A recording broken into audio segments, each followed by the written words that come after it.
Welcome to Behind the Line, where we pull back the curtain on the challenges facing first responders and frontline workers. The work you do is unique, and so are the stresses that go with it. Join me as we tackle key issues to reduce risks for burnout, and as we work to support you in doing the job you love without sacrificing being the kind of person you want to be. Hey everyone, and welcome back to Behind the Line. I'm your host, Lindsay Foss. I'm a clinical counselor specializing in trauma therapy, and after years working with first responders and frontline workers around issues like burnout, compassion fatigue, PTSD, and related OSIs, I've become a passionate wellness advocate and educator for those who sacrifice so much for our communities out there on the front lines. Behind the Line is a place for us to talk about the real life behind the scenes challenges facing you on the front lines.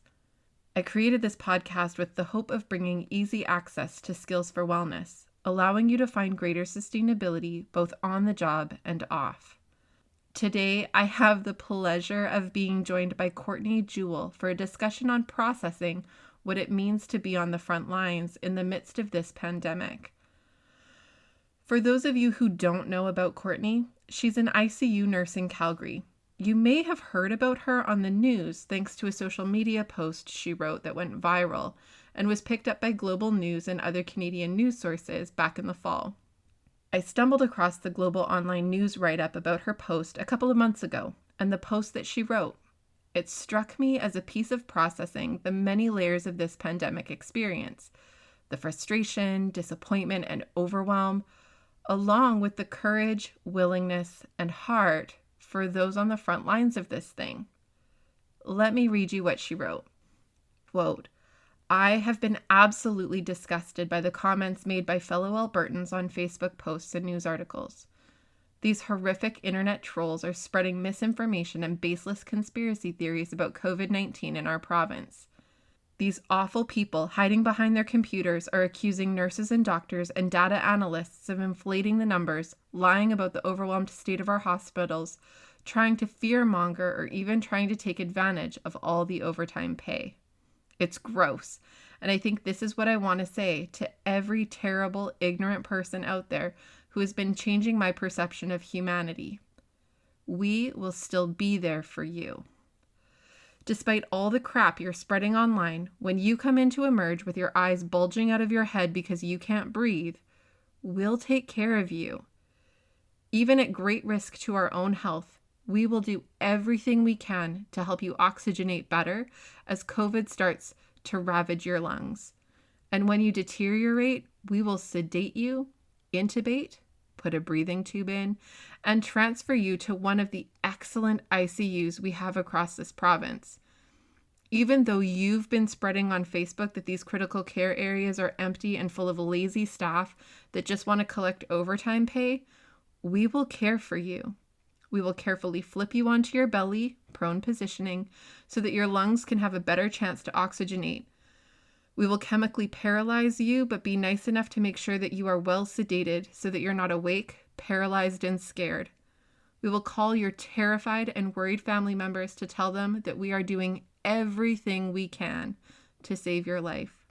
When you go into acute renal failure, we will put you on CRRT and become your kidneys for you. As the virus overtakes your body, we will support your blood pressure, carefully titrating life-saving medications so that you don't suffer a cardiac arrest. We will bathe you, clean your mouth, and make sure to lubricate your eyeballs every 2 hours.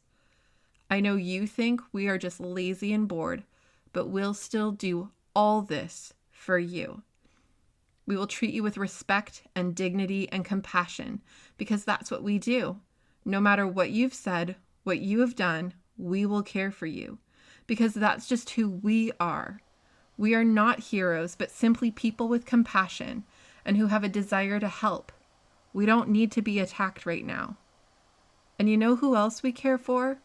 We will care for your older brother who had a heart attack last night and your son who was drinking and driving and smashed into a pole. We will care for your niece who had her first baby and then suffered a massive postpartum hemorrhage, and your cousin who had a mental health crisis and poured gasoline over himself and lit himself on fire.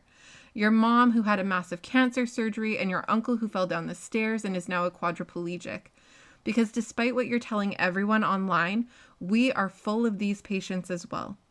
So, my dear ignorant, misinformed internet troll, even though you tried to take me down, make me lose my faith in humanity, I've decided that you won't win.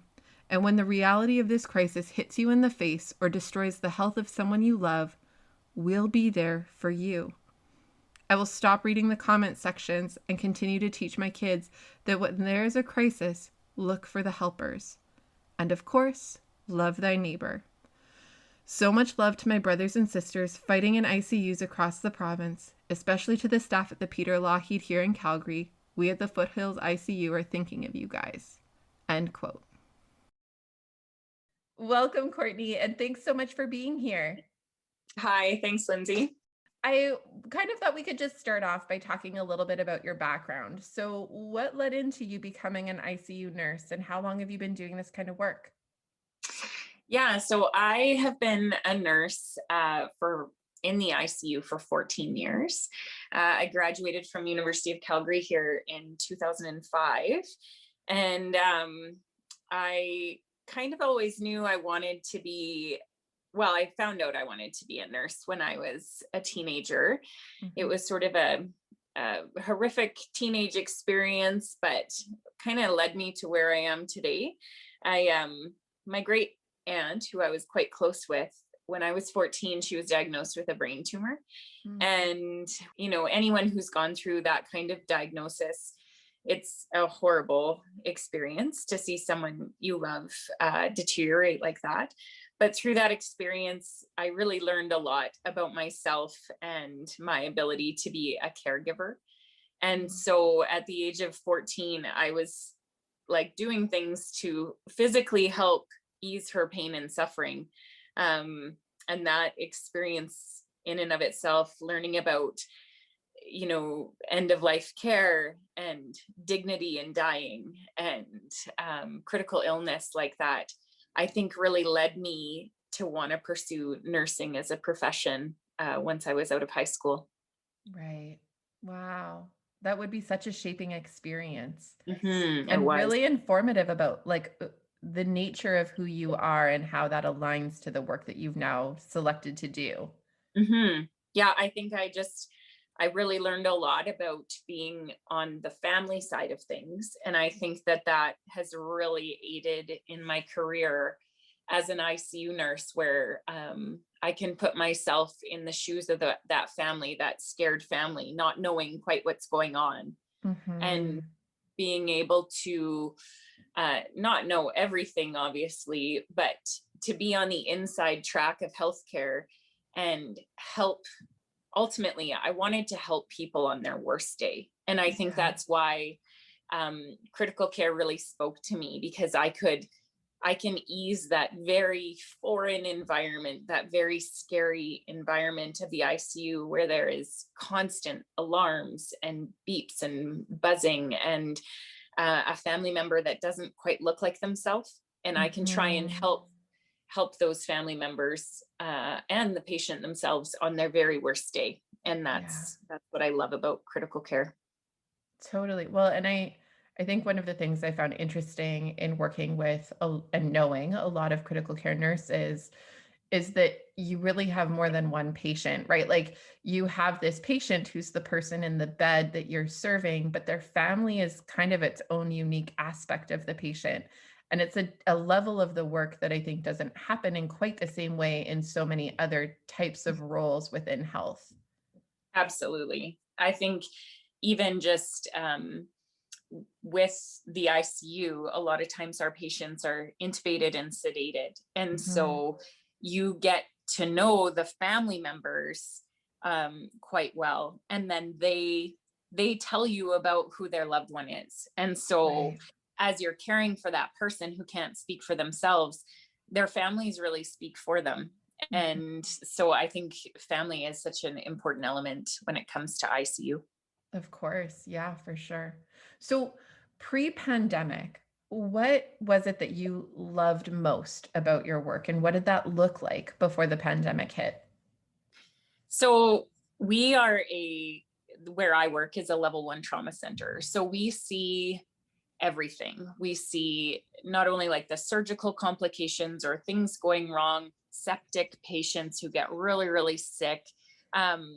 We also get every level of trauma that comes through, which is such a time of crisis Right. for families and for the patient themselves. So I really liked being in ICU pre-pandemic. Was that when I came to work, I didn't quite know what type of patient I was going to have, but knowing that in our ICU we have amazing teams, and we work closely with the physicians and the respiratory therapists, and we work as a team, and we kind of take on whatever comes our way, which I love that aspect of it, of that team atmosphere, and always feeling supported. So I really love that element. And honestly, a big part of, for me, that I've already mentioned, is just the family care. So pre-pandemic, I really, because I've been a family member of someone who's critically ill, I really like to be able to take those family members under my wing and walk them through and try and let them know. A big part of my nursing is to let family members know, I've got your loved one, I've got them. This is what I'm doing. Like, I try and explain whenever I'm doing nursing care to their loved one, this is why we're doing what we're doing. This is, if these alarms go off, don't be concerned. Don't be concerned unless you see me be concerned, and in our ICU, we really encourage family-centered care. So we want them to be around for the daily rounds on patients and to know kind of what the plan is and that sort of thing. So pre-pandemic, that was a really important piece of what we do and how we care for people. Right. And we're going to talk about how that's changed in a minute. But before we do that, the other piece I'm really curious about is pre-pandemic, what were some of the struggles, frustrations, challenges of the work that you were doing? You're coming along people on their worst day, but what is a hard day for you in the midst of that? Totally. I have always said, I think anyone who works in critical care and possibly in nursing, because you give so much of yourself, I think we all struggle with PTSD. I think you can't see the things that we see, especially in the ICU or nurses that work in emergency, and not take some of that home with you. So that's been a struggle of my entire career, is watching young people die and then not being able to, how do you not take that home? There have been many a car ride home where I have just bawled my eyes out all the way home. So I think a big part, even pre-pandemic and even more so now, has just been that mental health aspect for those people who are on the front line.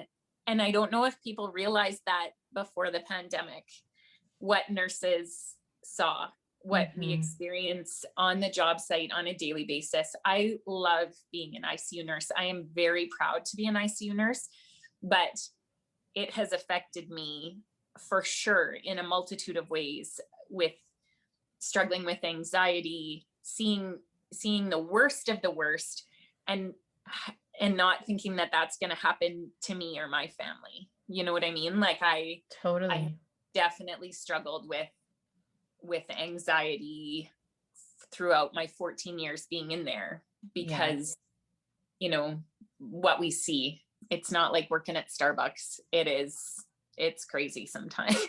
Well, and one of the things I often say to people about, any amount of frontline work really is that no one comes out unscathed. Like, you can't do the work and do it well and not be impacted by it.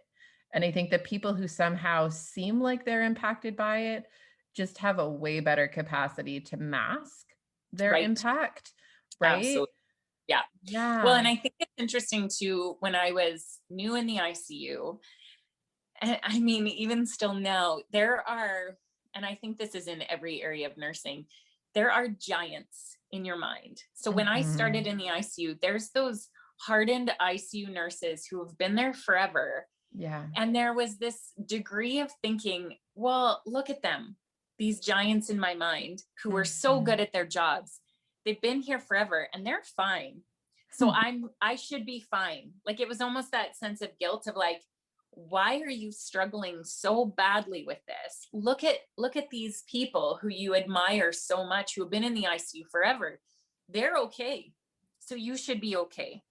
And that was a really big hurdle for me to get over, because I was struggling so bad with anxiety and not coping well, but I had to just shove it down because those people looked okay. But like you say, I just think, maybe they have better coping mechanisms and they've been there so long that they know how to handle their stress and anxiety, or they mask it, right? Like they maybe deal with it in other ways that might not be so healthy, So yeah, I think that was a really big turning point for me to recognize, no, I struggle with this and that's okay.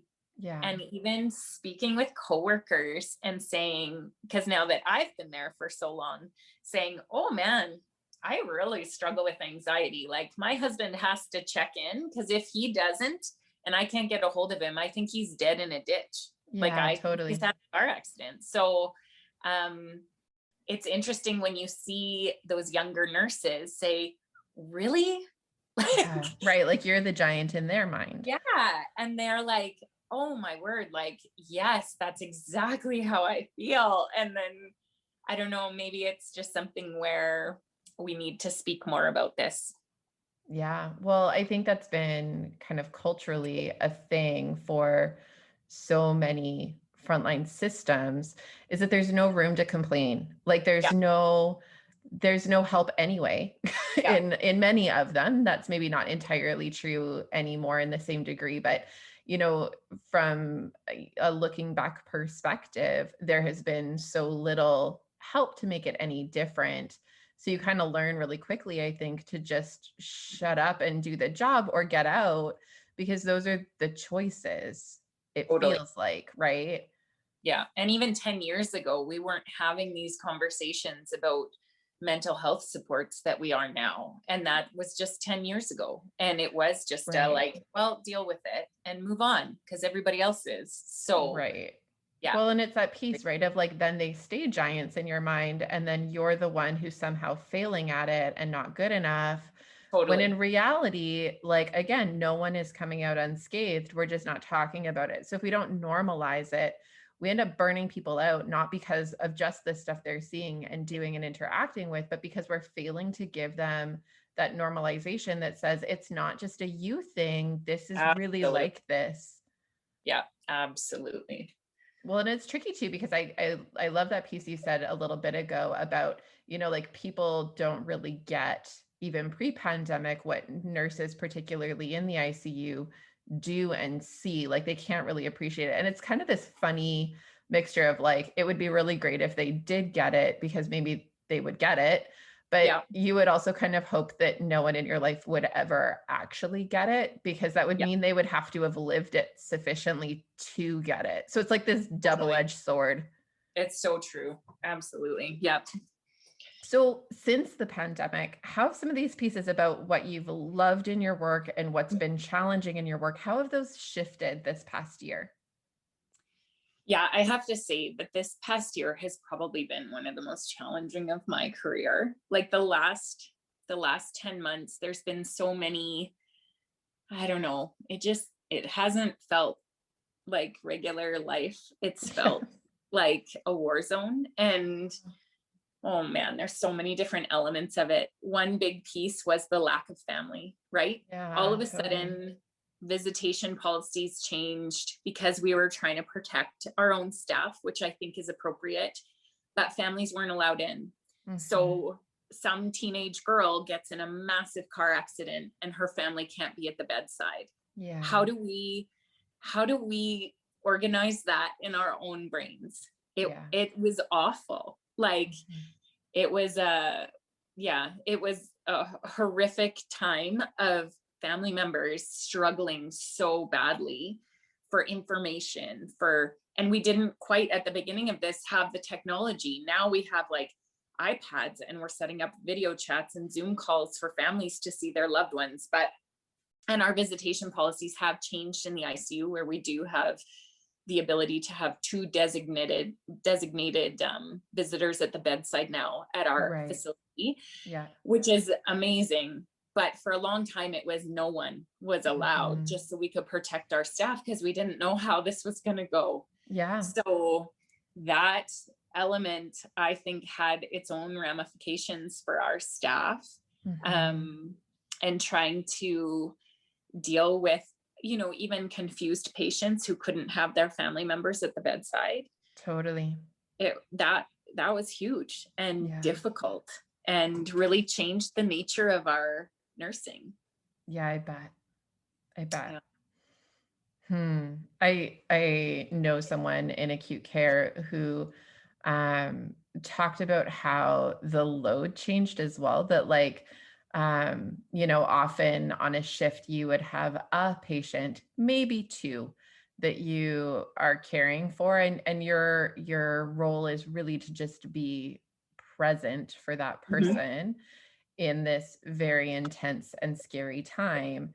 And that going in during different points in the pandemic, with numbers being as high as they were and cases being as severe as they were, that suddenly the quality of care that feels like is being delivered feels not in alignment with why I got into the work. Like, I'm now caring for 4 or 5 patients because that's the load right now, and that isn't allowing me to offer the type of quality care that is within my valuing of people.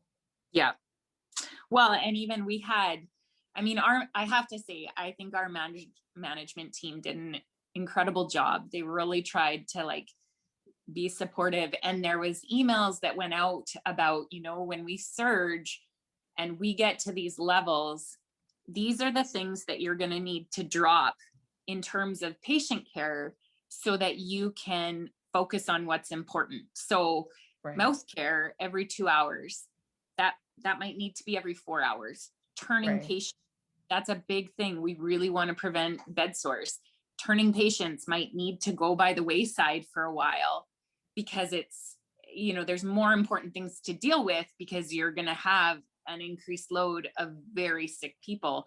That was awful. Like, I think we provide exceptional care to people who absolutely cannot care for their bodily functions and needs. And then we were being told, well, like, some of that's going to just have to be put aside so that you can focus on what's important. That was a really difficult piece, I think, for a lot of very A-type personality ICU nurses. Yes. Who we care for you head to toe. And then now we're being told like, sorry, you're going to be running a couple, dialysis machines. You won't have time to do mouth care. Yeah. And so, and even I think as an ICU nurse, we're very organized and we know how to plan out a day. And we were getting redeployed staff from other areas to come and help us. So we were getting ortho nurses or nurses from burns or from other areas, which was amazing. And they were coming to come and to kind of help that load. But still, I want to do those things myself. And so it was a real like reorganization of having to like let other people do the work that you usually do and not knowing if it was done to your own standard and having to let that go. That's hard. Totally. It's hard to reconcile it when the act of caring is so fundamentally a component of why I show up. Yeah, absolutely. Yeah. In the midst of that, though, I also feel like it's pretty fantastically amazing that was verbalized from the top down, like that we recognize that the expectations need to change. Because instead of it being like us realizing on the front lines, oh, darn, like we cannot manage all these pieces, and then feeling like you're on the hook for still being able to have that just be like we get that this isn't a thing right now. And direction from the top, that's pretty fantastic. It was. And I think there was a lot of that in our facility, just from that management team being like, hey guys, we know this is going to be tough and we appreciate what you're doing. And these are the pieces that you're going to have to let go. And that's okay. Like it really was an allowance not to do substandard care, but to understand that things need to change because the work is going to become heavier. And so that was a really important part, I think, for our management to be able to say that to staff, and then to try and get some of these extra supports in that maybe don't have critical care knowledge, but they could help turn a patient. They could help with those simple things. And that was really important too, I think, especially during the surge. Yeah, for sure.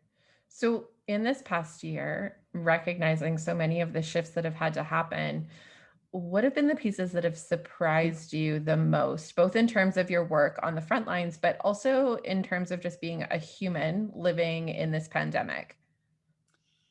Yeah, I think the thing that I appreciated most was in the first wave, I feel like people really supported healthcare workers. It was, the thought that worldwide, people were out banging pots and pans as we drove to work. You know what I mean? Like, totally. That to me was such an incredible outpouring of support and love, and a recognition of how terrifying it was for us to head into those places.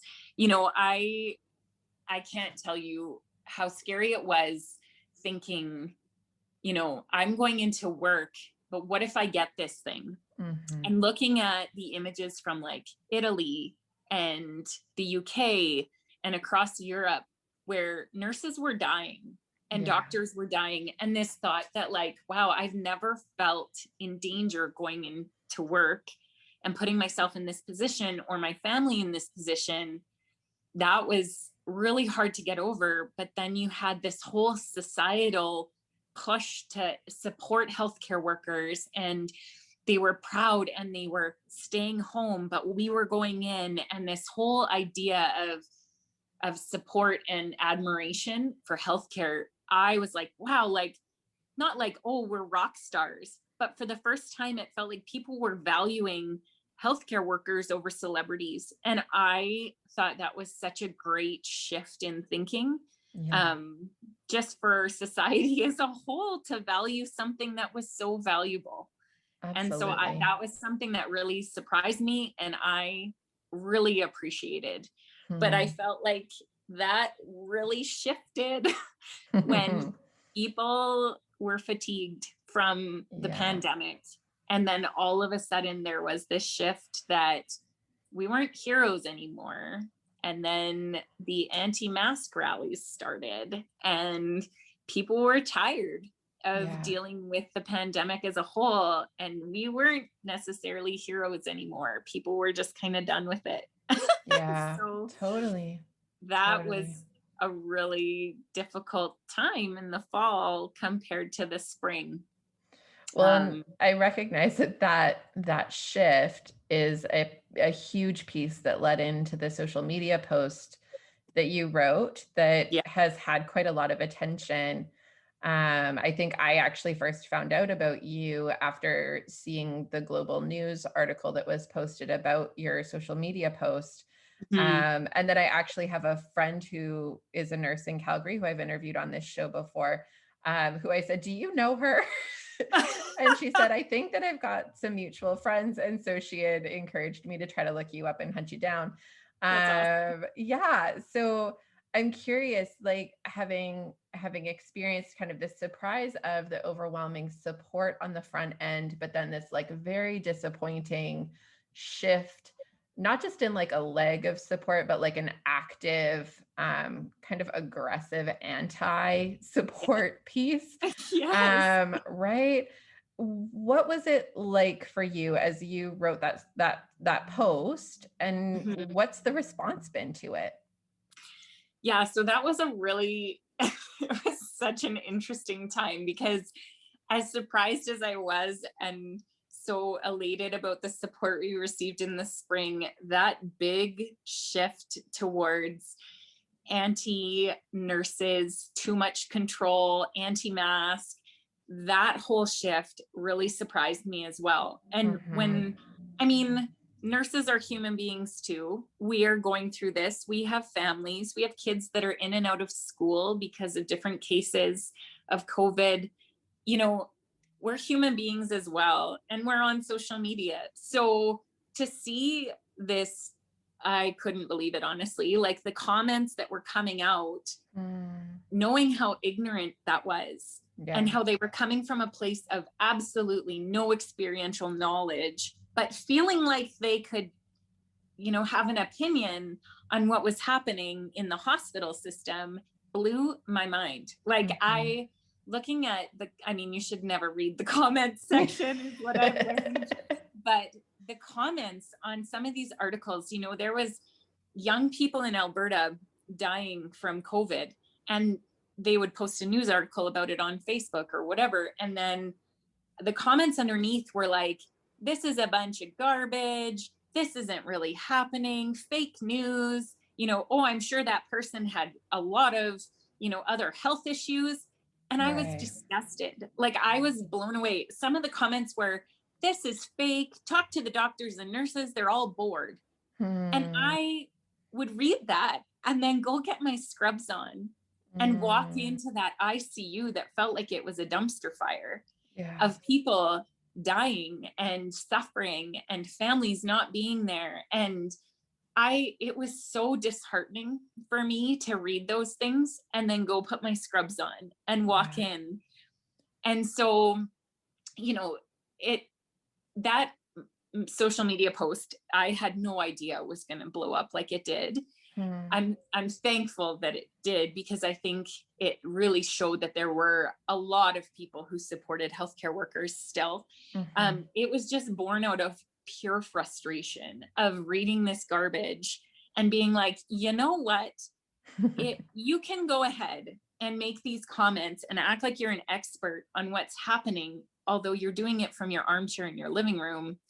But you know what, when you come in and if you can't breathe, we will still be there for you, because that is the nature and character of healthcare workers. That no matter what you say, who you are, it doesn't matter if you come in and you are covered in swastika tattoos. We won't agree with what you stand for or what you do, but we will still care for you, because that's who we are.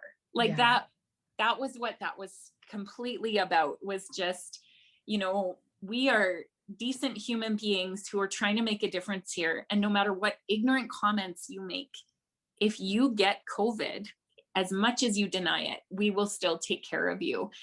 And the response from that, it was overwhelming, honestly. I was just blown away, because I was so frustrated at gross trolls on the internet posting all this stuff. And then the amount of how much that was shared, like I think it was shared over 6,000 times. It went all through the States. I had people writing me personal messages saying how much they appreciated what we were doing, that they realized that we were walking into a war zone, and that they appreciated that they got to stay home and we were still going in. Like it was so gratifying to hear that people had our backs. It's just that the internet trolls are the ones who speak the loudest. And so that's what we were hearing. And that's what we were seeing, but that wasn't the general feeling of society, that people still supported us. So I got the most incredible messages.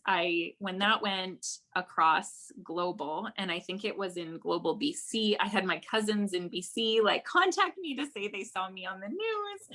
And I had someone in Newfoundland say they saw it on global. So I know it went coast to coast, which was amazing. And then I had a gentleman in BC contact me privately to say that his dad was in the ICU with COVID, and that he had to drive through an anti-mask rally to go see his dad.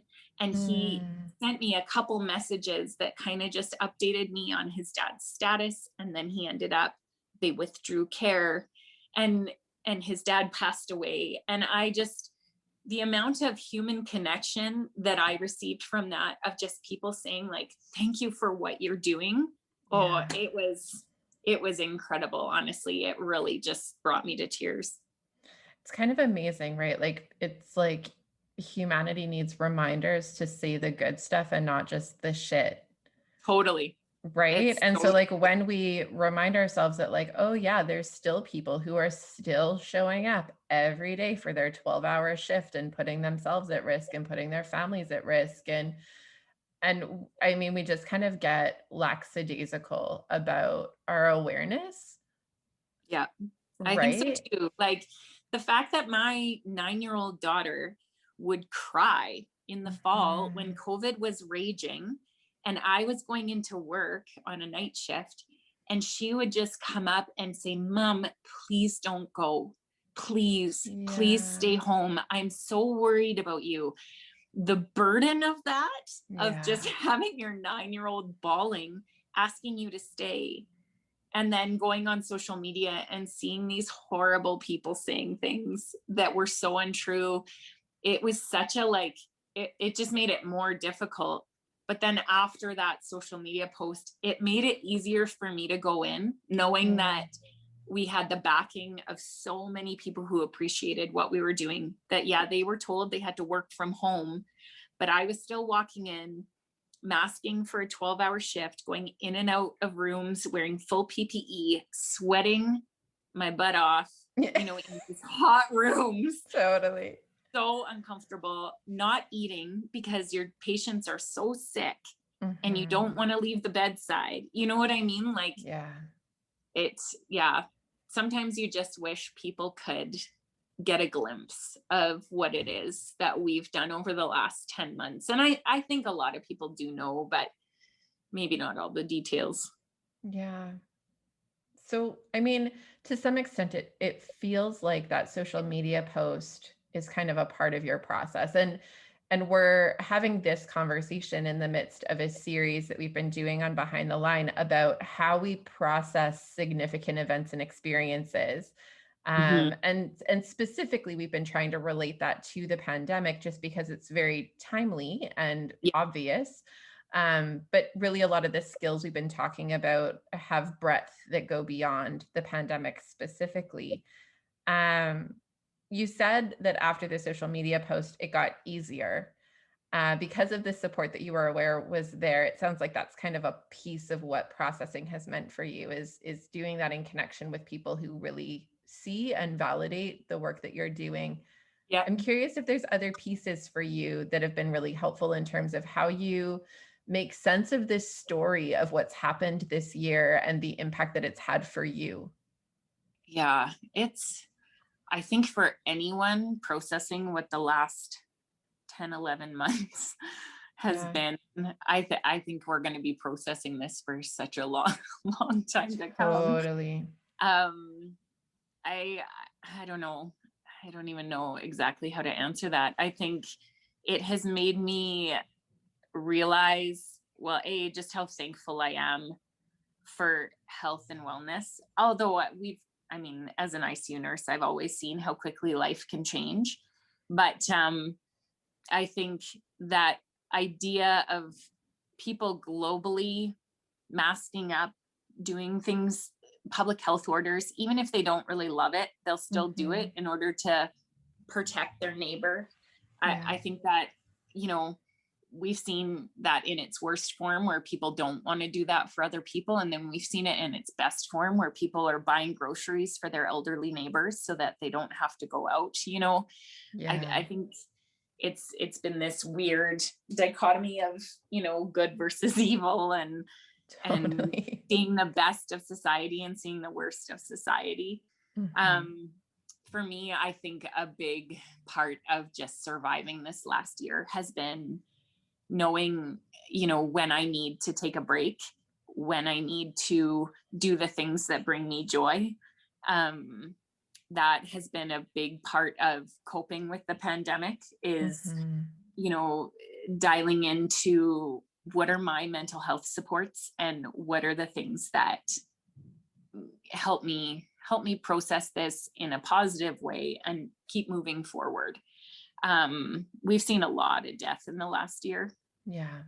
I have seen more substance abuse, intentional and unintentional overdoses. For me, I need to come home to process that and go for a run. I need to do what I do well, which is, I think I mentioned to you that I started an online women's fitness group. I've needed to, when I leave work, when I leave the ICU, I have to focus on other things too. Mm-hmm. And doing an online fitness group that supports women doing fitness accountability. Our group is called Sisters with Blisters. Yeah, love it. It is an amazing support where I can go for a run. I can process all these things. I can get that physical activity. I can feel really alive after seeing so much death and despair. Those are the things that I need to do to cope with this pandemic and just with life in general. So yeah, I don't know if that really answers your question, but that's kind of how I've proceeded through the last year. Totally. I actually think it does answer the question. I think that there's lots of actions and activities and skills that we do to cope and manage. And part of what they offer us is this ability to be a person who's more than just one really hard thing. Mm-hmm. Right? So like if all I do is go to work and come home and sleep and go to work and come home and sleep, it's really hard to make sense of the story of all that's happening, because it's this very narrow perspective of me and the way that the work has impact for me. Mm-hmm. But when I am in this larger context of Sisters with Blisters and I know that you have other kind of interests and passions as well, that you do photography and that you and your husband are renovating a house. Like you guys have other pieces that kind of develop this more comprehensive perspective of who you are, but also what the world is like, that the world is not just death, but it's also really happy wedding photography. Exactly. Right? That there's more diversity to the experience, and having that, I think, helps keep things in context a little bit differently. Yeah. And even that social media post, like it comes out of this space of like frustration and disgust at the comments that you're seeing, but then it offers this platform for comments that are the total opposite, that feel so supportive, right? Yeah. And so again, it like creates this context that just helps us tell the story in a bit more of a well-rounded way. So instead of it just being the story about this terrible, awful thing that's killing everybody and it's all bad all the time, there's still the tension of, yes, it's awful. And yes, there's so much death. And yes, it's very, very hard. And also there are these ways that good people are showing up in the midst of it, and that those good people are willing to sacrifice things themselves in an effort to make it just a teeny bit better. And holding those tensions is really important for how we make sense of who we are in this and how we're going to carry the impact of it on an ongoing, because you're right, it's going to be a long time that we're still continuing to figure out what this has meant for us. Yeah. And I think even just like pre-pandemic, being an ICU nurse, I've seen a lot of horrible things, but what it's taught me is that there's also a lot of life to live. And so even, before the pandemic, I really felt like this fitness group, my photography business, all these different facets of my life, I have to keep those going, because ultimately we have to live. And you're right. If you just go to work, come home, and just process and live in that space of being a nurse and caregiving for people when they're so ill, you're never experiencing the joy of what it is to be outside of the hospital and live. And so that's been a really important part for me through my whole career. And now, especially in the pandemic, has been, how do we keep moving forward and how do we live? And, at some point I could see me flipping from the illness side of nursing to more wellness side. I don't know if I'm a lifer ICU. I mean, I say that, but I'll probably be there forever. Love it. It's fair for that to be an open-ended question.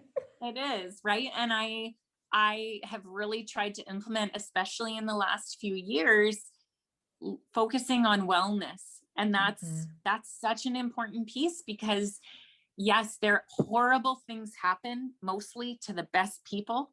And we see that, and I can support them through my work in the ICU, but I can't stay there, because then my anxiety gets worse. Then my depression comes, then my, struggles come. So I also need to flip when I leave there, and I need to focus on wellness and life and living and running and feeling like my body can move. How many people I have nursed that are now new quadriplegics or paraplegics because of an accident.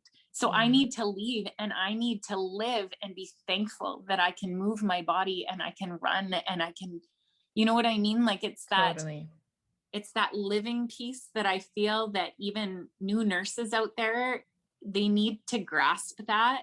It's my biggest piece of advice whenever I'm talking to new nurses, old nurses, is like, we need to find the things that bring us joy. And maybe you hate running.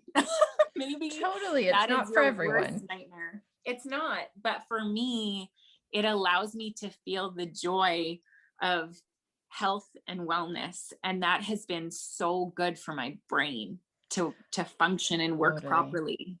So I think that's what I'm so thankful that I had those things in place before the pandemic, that we were doing, that I was running this group, Sisters with Blisters, before the pandemic and through the pandemic, because it was all online, even though we weren't meeting up for races and doing 5K runs together, we could still support each other through just being on this group and celebrating each other's victories and telling each other our struggles with trying to just like wrap our heads around getting a workout in.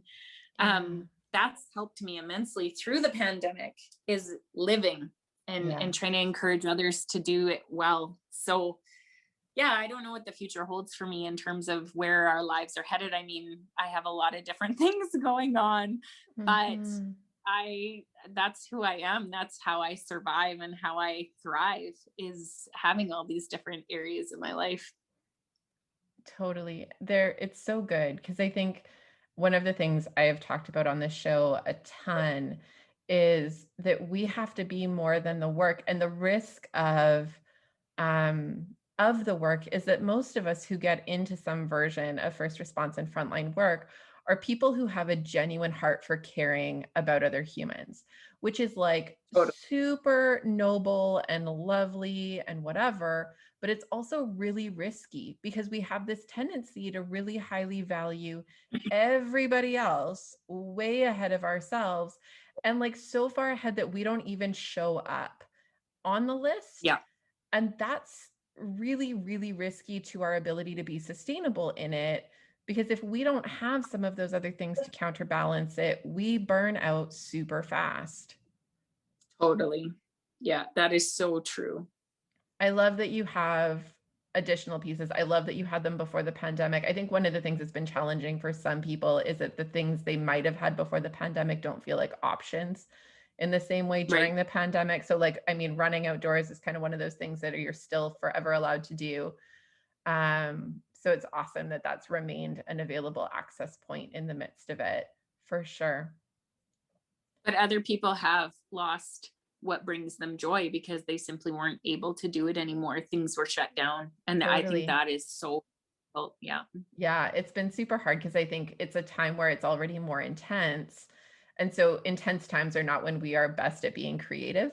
It's when we're best at just surviving. So when we're having to come up with like new ways of doing old things that we used to like, or coming up with totally new things because none of my things are even options anymore, or I'm so newly aware of my burnout that I'm starting this from scratch and I have no idea what I even like. Like it's a hard time to cultivate some of those things because it's more intense. So much. Yeah. I'm thankful for you that some of those pieces were there and aligned to continue happening. Yeah. Oh yeah, absolutely. I as we're kind of moving towards wrapping up, I know I mentioned to you before that on Behind the Line, we're heading into a new series starting next week on leadership. And while I have you, I just kind of wondered if there's anything that you would want to speak to around your experiences of leadership within the public health system, areas of concern you've experienced, or areas you think that need improvement to better support those on the front lines. Yeah, I think for me personally, the leadership that our management team has shown through this crisis, I think has been vital, honestly, for us to survive as a staff. So I think that has been exceptional. I think what worries me the most in terms of leadership is just maybe that upper governmental level, provincial level, where it seems like healthcare costs too much money. And that really worries me, because there was some pretty big cuts coming to nurses before the pandemic hit. Yeah. And then that couldn't happen because we were so needed. Right. And there was such a wave of public support that I don't think that they could have gotten away with cutting us. So then that kind of went on the back burner. But my concern for the future is appropriate staffing for leaders in our provinces to really see the value of public health care. I think that is a huge ongoing concern, as I have elderly family members that are going to need the public healthcare system more as time goes on, as my kids get older and maybe get into sports where they're going to need public healthcare because they break a bone.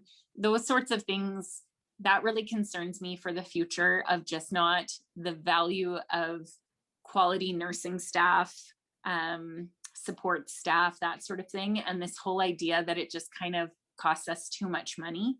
And so they're going to make cuts. That is a massive concern for me when it comes to leadership. That's what I wish our leaders would really kind of understand, or maybe experience what it is to be in the healthcare system.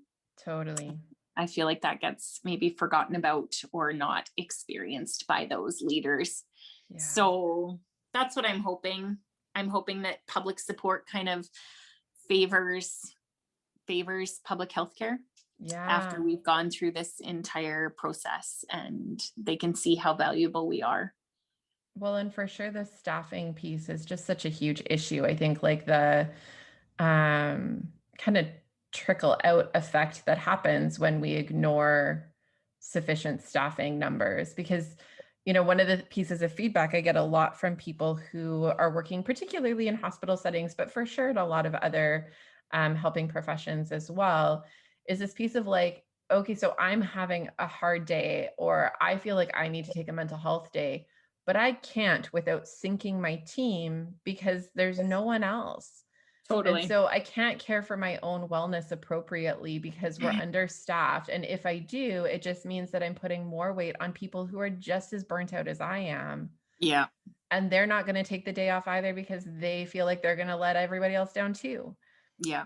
And so it creates this really hostile environment, I think, where we lose really good people because they just get so fried out of that setup.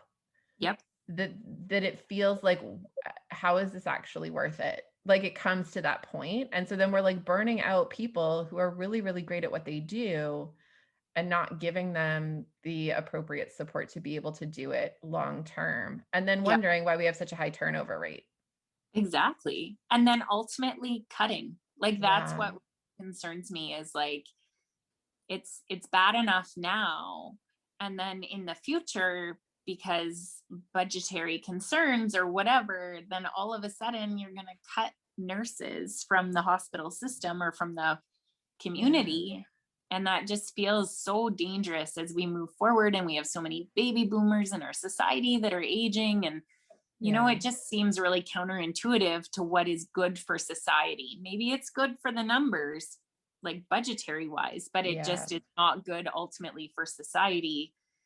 And that's where I wish there was some leadership around that kind of importance and quality that we need going forward. Totally. So, Well, and yeah. it's just like, it's a way more complex issue. And I think the budgetary concern, like I get that that's someone's job to worry about. I'm really thankful it's not mine, but Yes. like I wouldn't want it in a million years, but also like it sometimes fails to see the The bigger human side. picture. Yeah. Right. Well, and like I think I had a similar conversation with Ryan, who was the RCMP officer we interviewed several weeks ago. I've had similar conversations with paramedics. We have a paramedic crisis here in BC that's been aired on CBC a number of times now, that we have too many cars down and crazy wait times and whatever. And it's a similar challenge where, from a financial perspective, keep this small. But then when you have, a group of people who aren't doing well and they go off on stress leave or what, like it sinks the ship. Totally. And it's just so challenging. And then you have those people in upper management or systems-based levels kind of looking at it and going like, well, it's unacceptable that we have this many ambulances down. How did this happen? Yeah. And you're like, well, it's like a direct result of this thing that you've created. But you choose not to see that. And that's, I think, the piece that's just unendingly frustrating. Mm-hmm. Yeah. And like, it just feels so broken, right? When it's like the numbers go ahead of the human element and the human cost, and that it just doesn't feel right. So Totally. Well, on that happy note, if you could kind of say, just as a wrap up piece though, and it can be kind of connected to the leadership piece if that feels helpful, but it doesn't have to be. It can kind of be connected to the processing piece we were talking about earlier. If there was something that you could say to our audience who are first responders and frontline workers from diverse areas of helping profession, to kind of let them know what you have found most helpful, what would that be? Yeah, if I could speak to anyone who is on the front line, and whether that is someone at a grocery store or that is someone like our CMP or our paramedics, I just want to say thank you. Thank you for showing up and doing your job. I respect you and admire you so much for being a part of the solution. But I just want to really encourage those people. It's something that's so important to me, is just find what brings you joy. Find what it is on your off days that can give you a sense of life and joy and peace. I've seen so much suffering in the last year and for years, but I also have found so much joy in just the everyday life of encouraging people, seeing people doing good things for others. I'm still buying groceries for my 77-year-old aunt, who's like my best friend. I think do what it is that can bring you joy and make you feel like a whole human being, because I think our jobs take so much from us. So that would be my only thing, is just, please find what brings you joy. Yeah, that live your life piece. Yeah. Totally. Thanks for that. Yeah. Thank you so much, Courtney, for your time today. And I mean, for your bravery in addressing many of the issues that you've addressed in a very truth-telling and real way with your post back in November. I think that was amazing. As well as for your continued commitment to showing up in the work in the midst of this pandemic. I know that's not easy, and it hasn't gotten any easier. And last but not least, for joining me and for being willing to share with our listeners who are also out there and working and talking about how to be in this and how to make sense of their work within this pandemic. I really just genuinely appreciate your time and your insight, and your willingness to kind of step out and be a voice in this. Yeah, you're so welcome. And thank you for highlighting this. I just think, again, this is such important work that you're even doing. And if this can touch one person to make them feel like they're not alone in this, or that some of the feelings that they're feeling, that they're not isolated, I think that is such important work. It's something that we need to continue doing, and just breaking down stigmas about mental health and how to care for yourself, and that you're not selfish. you're okay. You're doing great, so this is Totally. super important work. Yeah.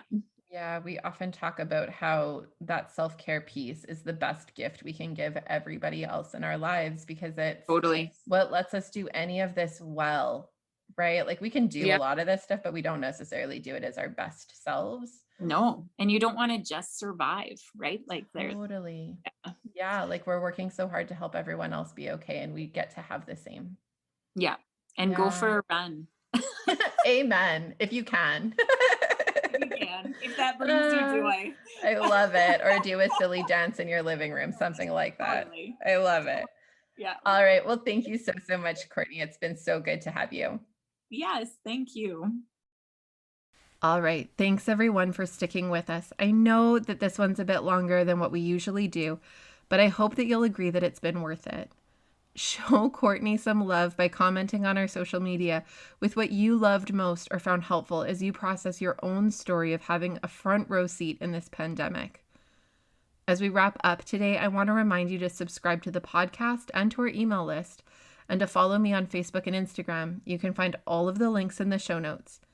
And I'd like to end today by sharing from one other frontline worker's post that was shared with me and I really highly valued. I think you will too. Mike from Halifax shared this post that he had posted early in the pandemic. Quote, "Anyone who really knows me knows that I love Spider-Man. I have loved Spider-Man since I was a kid. I wanted to be a superhero when I was 6 years old, and that dream never really left me, which probably explains why I chose pediatrics. Some of my patients call me Spider Mike. This all started in my early career when a young patient and I shared our love for the web slinger, and he told me that Spider-Man was the only real superhero because, quote, Peter Parker was just a regular guy just like us who happened to be bitten by a radioactive spider.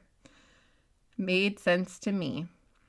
In times like these, many people call healthcare workers heroes. Some celebrate us by making noise in the streets every night, giving us discounts at stores, and even thanking us for our service in the street. At the face of it, that makes sense. People need heroes because heroes save us when there is trouble. Heroes overcome the villains. Heroes give us hope. At the start of the pandemic, I thought that maybe this was my Spider-Man moment. However, as I reflect on the past number of weeks, I know that none of us working in healthcare are heroes. Sure, we wear masks, face shields, gloves, and the PPE equivalent of a cape, but in truth, we're a lot more like Peter Parker than we are Spider-Man. Peter Parker is just a person, just a regular guy, in the words of my patient, who is just trying to figure it all out. Behind his mask, he has suffered loss and experienced victory. He's had doubts and sometimes wants to retreat. He feels every hit in every battle, noting in the movie Spider-Man Far From Home that even though he is Spider-Man, it still hurts. But he keeps showing up. He is scared that who he is puts his family and friends in danger. He longs for normalcy, and there is no superhero PPE to protect his heart and mind. We aren't heroes. We are Peter Parkers. Behind the mask, we are just trying to figure it all out and do our best. And it hurts. But we will keep showing up. One of the great Spider-Man quotes comes from Uncle Ben, who says, "With great power comes great responsibility." All of us have the power and indeed the great responsibility to flatten the curve. Please do your part, follow the guidance of our health leaders, and know that we will be there when you need us. And then he used the hashtag #NotTodayCovid. I don't think I could say it any better. So until next time, you guys, stay safe.